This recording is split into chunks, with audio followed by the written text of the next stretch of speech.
दोस्तों, स्वागत है आपका राज ट्यूटोरियल चैनल पर। आज हम लोग इतिहास में मॉडर्न हिस्ट्री का 40वां टॉपिक भारत में यूरोपीय व्यापारिक कंपनियों का आगमन के बारे में पढ़ेंगे। तो चलिए बिना देर किए हुए भारत में यूरोपीय व्यापारिक कंपनियों के आगमन के बारे में पढ़ते हैं। कौन सा टॉपिक पढ़ना है? भारत में यूरोपीय व्यापारिक कंपनियों का आगमन। 17 मई 1498 ईस्वी में वास्को डी गामा ने भारत के पश्चिमी तट पर स्थित कालीकट बंदरगाह पहुंचकर भारत एवं यूरोप के बीच नए समुद्री मार्ग की खोज की। इस यात्रा में वास्को डी गामा को भारतीय व्यापारी अब्दुल मजीद ने सहयोग किया था।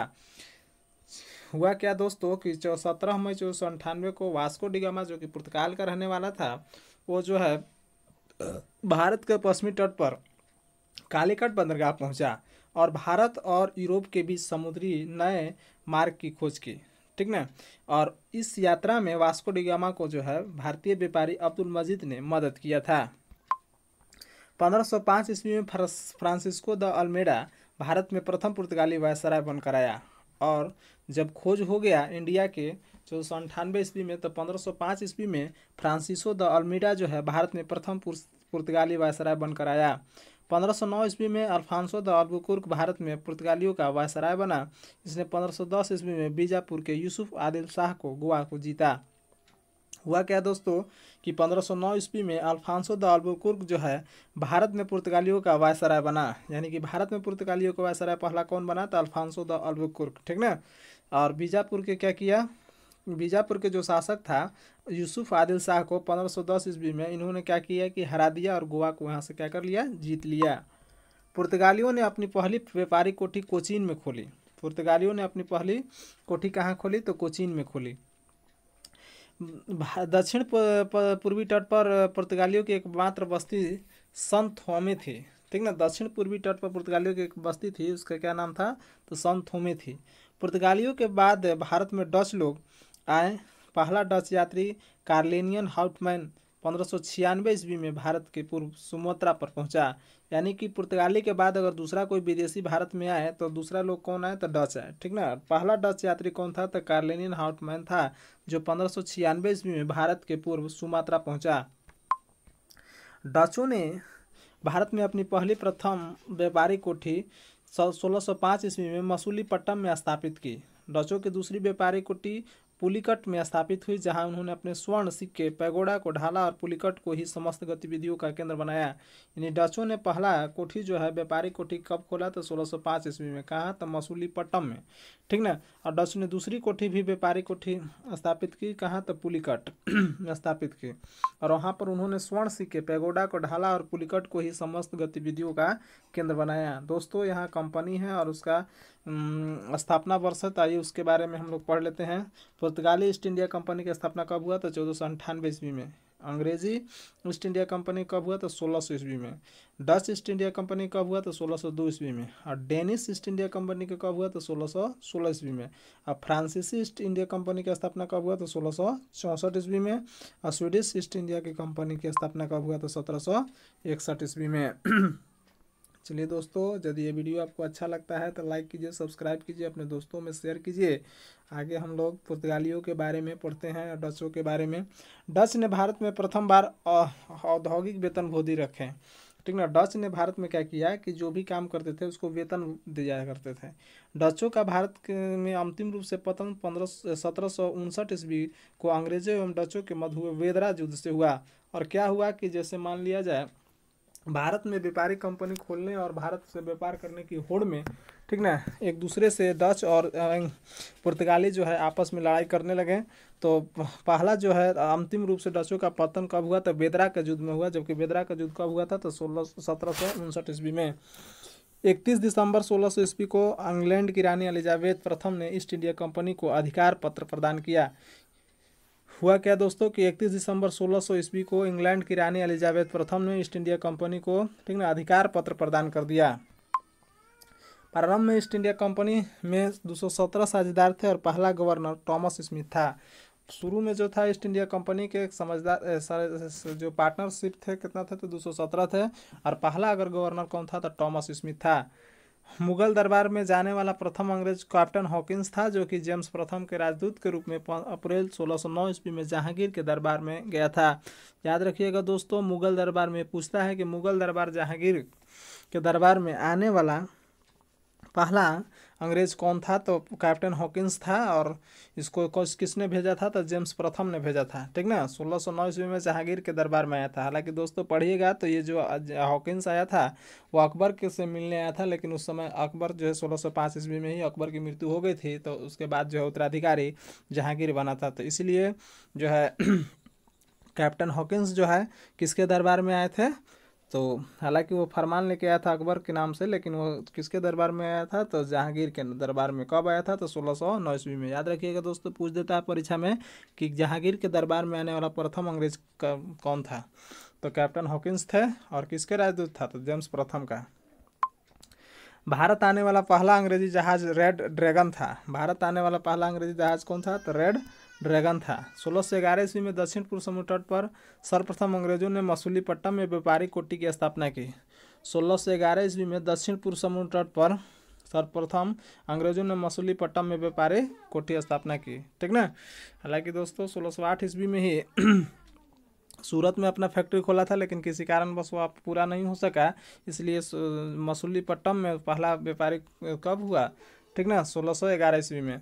जहांगीर ने 1613 ईस्वी में एक फरमान जारी कर अंग्रेजों को सूरत में थॉमस एडवर्ड्स के अधीन व्यापारिक कोठी खोलने की इजाज़त दी। वही सूरत में जो 1608 ईस्वी में स्थापना हुआ था, वही कोठी जो है 1613 ईस्वी में बनकर तैयार हो गया, ठीक ना। तो जहांगीर ने 1613 ईस्वी में एक फरमान जारी कर अंग्रेजों को सूरत में थॉमस एडवर्थ के अधीन व्यापारिक कोठी खोलने की इजाज़त दी। नोट: पूर्वी तट पर अंग्रेजों ने अपना पहला व्यापारिक कोठी मसूलीपट्टनम में 1611 ईस्वी में खोला, जबकि पश्चिमी तट पर सूरत में 1613 ईस्वी में व्यापारिक कोठी स्थापित किया। पहली बार सूरत में 1608 ईस्वी में व्यापारिक कोठी स्थापित करने का प्रयास किया गया था। बताए थे दोस्तों, पहले ही बताएं कि 1608 ईस्वी में जो है वह सूरत में पहला जो है व्यापारिक कोठी स्थापित किया, लेकिन वह पूरा नहीं हुआ।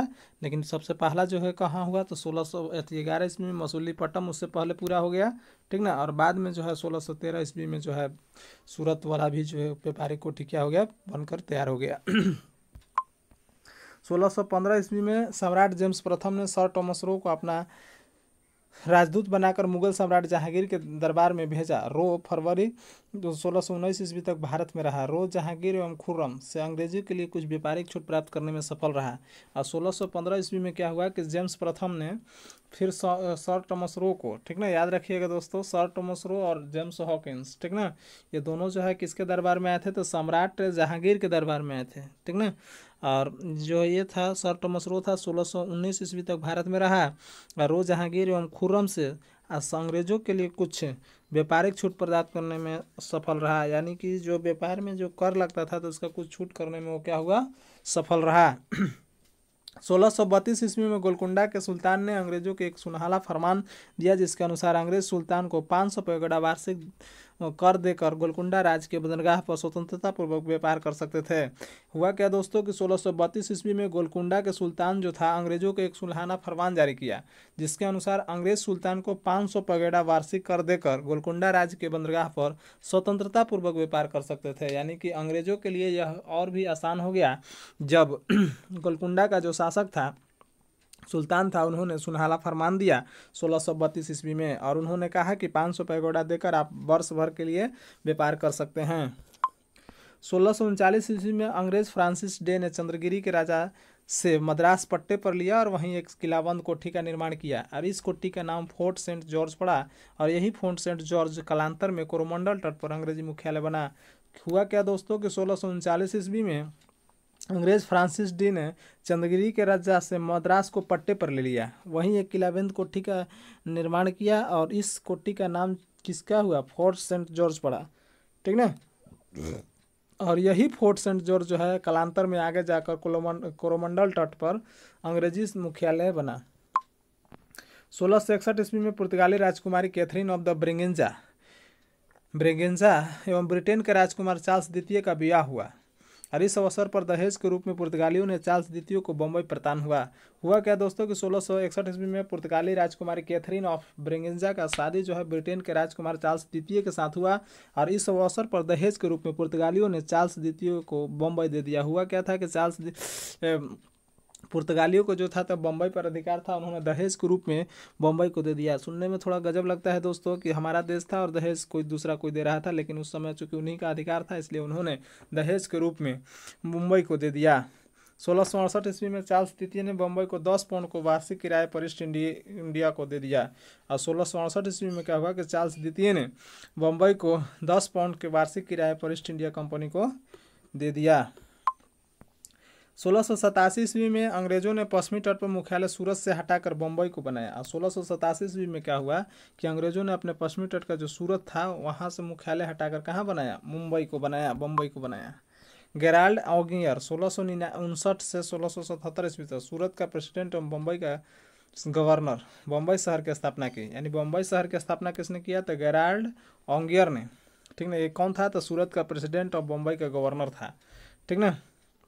बंगाल के शासक शाह शुजा ने सर्वप्रथम 1651 ईस्वी में अंग्रेजों को व्यापारिक छूट की अनुमति दी। इस अनुमति को निशान कहते हैं। बंगाल के शासक शाह शुजा ने क्या किया कि 1651 ईस्वी में अंग्रेजों को व्यापारिक में कुछ छूट दिया, और इसी छूट को, अनुमति को क्या कहते हैं, निशान कहते हैं।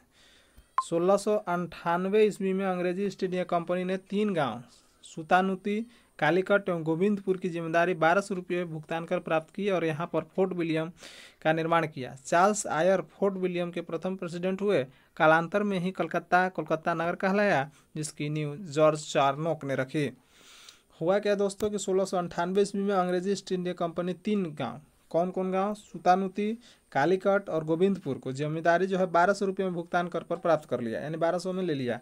ठीक ना। यहाँ पर फोर्ट विलियम का निर्माण कराया, और चार्ल्स आयर फोर्ट विलियम के प्रथम प्रेसिडेंट हुए। और चार्ल्स आयर जो है फोर्ट विलियम के क्या हुए, प्रथम प्रेसिडेंट हुए।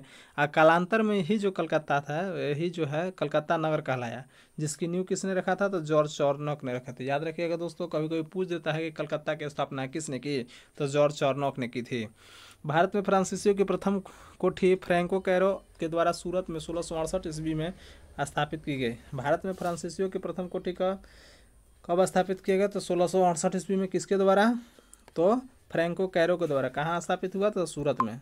1674 ईस्वी में फ्रांसीसी कंपनी के निदेशक फ्रेंसिस मार्टिन ने वाली कुंडापुर के सूबेदार शेर खान लोदी से पांडिचेरी नामक एक गांव प्राप्त किया, जो कालांतर में पांडिचेरी के नाम से जाना गया। 1674 ईस्वी में क्या हुआ कि फ्रांसीसी कंपनी के निदेशक जो थे वो फ्रेंकिस मार्टिन से, ठीक ना, वालकुंडा के सूबेदार क्या किया कि फ्रेंकिस मार्टिन ने वालकुंडा के सूबेदार जो थे शेर खान लोदी, उसी से पुदुचेरी नामक एक गांव जो है प्राप्त किया, जो बाद में यही पांडिचेरी के नाम से कहलाया।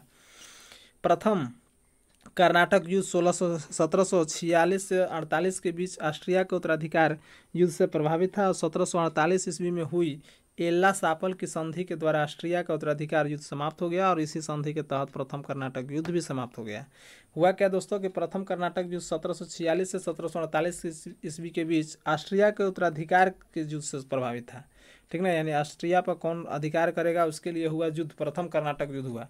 ठीक, 1748 ईस्वी में एला सापला की संधि हुई, सापल की संधि हुई, और इसके लिए ऑस्ट्रिया का उत्तराधिकार युद्ध समाप्त हो गया, और इसी संधि के तहत जो है प्रथम कर्नाटक युद्ध भी क्या हो गया, समाप्त हो गया।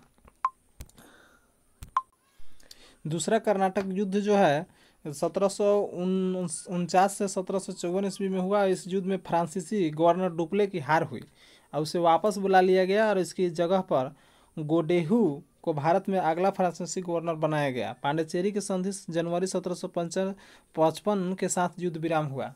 यानी कि दूसरा कर्नाटक युद्ध कब हुआ, तो 1749 से 1754 ईस्वी में हुआ। अब इस युद्ध में फ्रांसीसी गवर्नर डुप्ले की क्या हो गई, हार गया। यानी कि फ्रांसीसी गवर्नर जो डुप्ले था वो हार गया और उसे वापस बुला लिया गया, और उसकी जगह पर गोडोहू को भारत का अगला फ्रांसीसी गवर्नर बनाया गया। अब पांडिचेरी की संधि जो है 1755 ईस्वी के साथ जो है युद्ध का पर क्या हो गया, विराम लग गया। यानी कि दूसरा कर्नाटक युद्ध जो है 1755 ईस्वी में खत्म हो गया। कर्नाटक का तीसरा युद्ध 1756 से 1763 ईस्वी के बीच हुआ, जो 1756 ईस्वी में शुरू हुए सप्तवर्षीय युद्ध का ही एक अंश था।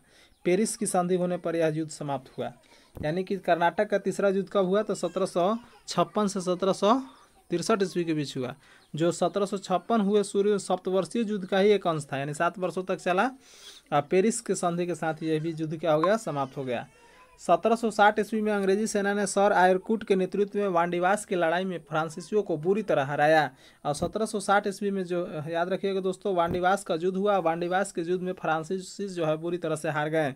1761 ईस्वी में अंग्रेजों ने पांडिचेरी को फ्रांसीसियों से छीन लिया। और 1761 ईस्वी में क्या किया कि अंग्रेज जो है पांडिचेरी को फ्रांसीसियों से क्या कर लिया, छीन लिया। 1763 ईस्वी में हुई पेरिस संधि के द्वारा अंग्रेज ने चंद्रनगर को छोड़कर शेष अन्य प्रदेशों को लौटा दिया, जो 1749 ईस्वी तक फ्रांसीसी कब्जे में थे, और ये प्रदेश भारत की आज़ादी तक फ्रांसीसियों के कब्जे में रहे। लेकिन 1763 ईस्वी में एक संधि हुआ, पेरिस संधि, और जिसके अनुसार अंग्रेजों ने चंद्रनगर को छोड़कर बाकी जितना भी प्रदेश जीता था सब लौटा दिया, और 1749 ईस्वी तक फ्रांसीसी कब्जे में रहे थे, और ये प्रदेश भारत की आज़ादी तक फ्रांसीसियों को कब्जे में रहे।